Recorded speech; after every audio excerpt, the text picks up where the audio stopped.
एक छोटे से गांव में जो हिमालय की गोद में बसा था, वहां एक युवक रहता था जिसका नाम था आरव।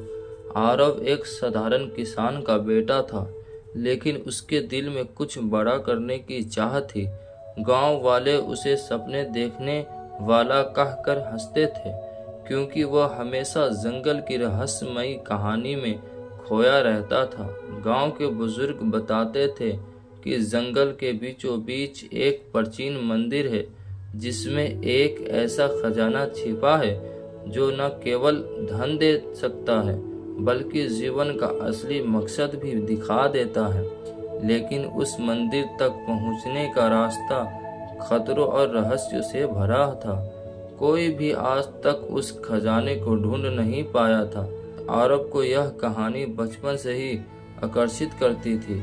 वह सोचता था, अगर यह खजाना इतना खास है तो मैं इसे क्यों न ढूंढूं। गांव वालों ने उसे समझाया कि यह सिर्फ कहानी है, लेकिन आरव का मन नहीं माना। उसने ठान लिया कि वह जंगल में जाएगा और इस खजाने को ढूंढ कर लाएगा। उसकी मां ने उसे रोकने की बहुत कोशिश की, लेकिन आरव का हौसला देखकर आखिरकार उन्होंने उसे आशीर्वाद दे दिया। जंगल का सफर।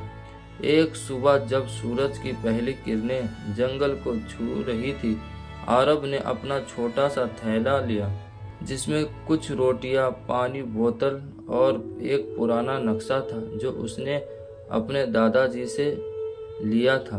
नक्शा फटा पुराना था, लेकिन उसमें मंदिर का रास्ता दिखाया गया था।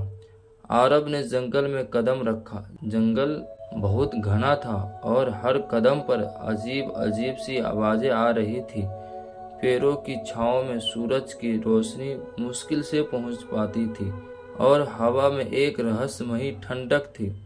पहले दिन का सफर आसान था, लेकिन जैसे जैसे वह जंगल के गहरे हिस्से में गया, रास्ता मुश्किल होता गया। रास्ते में एक गहरी खाई आई, जिसके पास एक पुराना जर्जर रस्सी का पुल था। आरव का दिल जोर जोर से धड़क रहा था। उसने सोचा, अगर मैं यहाँ से वापस गया तो अपने सपने को कभी पूरा नहीं कर पाऊंगा। उसने हिम्मत जुटाई और धीरे धीरे रस्सी के पुल को पार किया। रस्सी चरमराई, लेकिन वह सुरक्षित दूसरी तरफ पहुंच गया। रहस्यमयी संदेश। दूसरे दिन जब वह जंगल के और गहरे हिस्से में पहुंचा, तो उसे एक पुरानी गुफा दिखी। गुफा के बाहर एक पत्थर पर कुछ प्राचीन अक्षर लिखे थे। आरव ने अपने दादाजी से सुना कहानी को याद किया और समझ गया कि यह एक पहेली है। पत्थर पर लिखा था, सच्चाई का रास्ता वही चुनता है जो अपने डर को जीतता है। आरव ने सोचा, यह क्या मतलब हो सकता है। तभी उसे गुफा के अंदर से एक हल्की सी रोशनी दिखाई दी। उसने हिम्मत की और गुफा में प्रवेश किया। गुफा के अंदर एक प्राचीन मूर्ति थी, जिसके हाथ में एक चमकता हुआ रतन था। जैसे ही आरव ने रतन को छूने की कोशिश की, गुफा में एक गहरी आवाज गूंजी, क्या तुम सच्चाई के लिए तैयार हो? गुफा में एक गहरी आवाज गूंजी, क्या तुम सच्चाई के लिए तैयार हो? आरव घबरा गया, लेकिन उसने जवाब दिया, हाँ मैं तैयार हूँ। आरव ने फिर कहा, खजाने तक पहुँचने के लिए 3 परीक्षाओं से गुजरना होगा, डर, लालच और आत्मविश्वास। पहली परीक्षा डर। गुफा के बाहर निकलते ही आरव को एक विशाल सांप दिखा, जिसकी आंखें आग की तरह चमक रही थी। सांप ने उसका रास्ता रोक लिया। आरव का शरीर कांप रहा था, लेकिन उसने खुद को याद दिलाया, डर को जीतना है। उसने सांप की आंखों में देखा और शांत स्वभाव में कहा, मैं तुमसे नहीं डरता, मेरा मकसद बड़ा है। अचानक सांप धुआं में बदल गया और रास्ता साफ हो गया।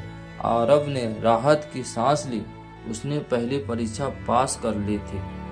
दूसरी परीक्षा लालच। आगे बढ़ते हुए आरव एक चमकते हुए सोने के ढेर के पास पहुंचा। ढेर के पास एक बूढ़ा व्यक्ति बैठा था, जिसने कहा, यह सोना ले लो और वापस चले जाओ। खजाने का रास्ता और खतरनाक है। आरब का मन डगमगाया। इतना सोना उसे और उसके गांव वाले को अमीर बना सकता है। लेकिन फिर उसने सोचा, अगर मैं यहाँ रुक गया तो खजाने का असली मकसद कभी नहीं जान पाऊंगा। उसने बूढ़े व्यक्ति को धन्यवाद दिया और आगे बढ़ गया। जैसे ही वो आगे बढ़ा, सोना का ढेर गायब हो गया। दूसरी परीक्षा भी पास हो गई। तीसरी परीक्षा, आत्मविश्वास। अब आरब मंदिर के करीब पहुंच चुका था। मंदिर का दरवाजा एक विशाल पहेली के बंद था। पहेली में लिखा था, विश्वास करो और दरवाजा खुलेगा। आरब ने घंटों तक पहेली को समझने की कोशिश की, लेकिन कुछ समझ नहीं आया। वह थक गया और निराश हो गया। तभी उसे अपने दादाजी की बात याद आई, जब कुछ समझ न आए तो अपने दिल की सुनो। आरब ने आंखें बंद की, गहरी सांस ली और खुद से कहा, मुझे खुद पर भरोसा है। जैसे ही उसने यह कहा, दरवाजा धीरे धीरे खुल गया। खजाने का रहस्य। मंदिर के अंदर एक छोटा सा कमरा था, उसमें एक साधारण सा संदूक रखा था। आरब ने संदूक खोला, लेकिन उसमें सोना चांदी नहीं बल्कि एक पुरानी किताब थी। किताब में लिखा था, असली खजाना तुम्हारे अंदर है। तुम्हारी हिम्मत, तुम्हारी विश्वास और तुम्हारी सच्चाई के प्रति समर्पण की सबसे बड़ा धन है। इस दुनिया की सबसे बेहतरीन चीज तुम हो। अरब की आंखें नम हो गई। उसने समझ गया कि खजाना कोई भौतिक वस्तु नहीं बल्कि वह अनुभव और सीख थी जो उसने इस सफर में हासिल की। वह गांव वापस लौटा, लेकिन अब वह पहले वाला अरब नहीं था। उसने गांव वालों को अपनी कहानी सुनाई और उन्हें प्रेरित किया कि वह अपने डर और लालच से ऊपर उठे और अपने सपनों को पूरा करें। प्रेरणा। अरब की कहानी गांव में फैल गई। लोग अब उसे सपने देखने वाला नहीं कहते बल्कि एक प्रेरणा मानने लगे। उसने गांव में एक छोटा सा स्कूल खोला जहां बच्चे को पढ़ाया कि असली खजाना मेहनत, हिम्मत और आत्मविश्वास में छिपा है। आरब का सफ़र साबित करता है कि जीवन में सबसे बड़ा खजाने वो नहीं जो हम पाते हैं बल्कि वो है जो हम बनाते हैं।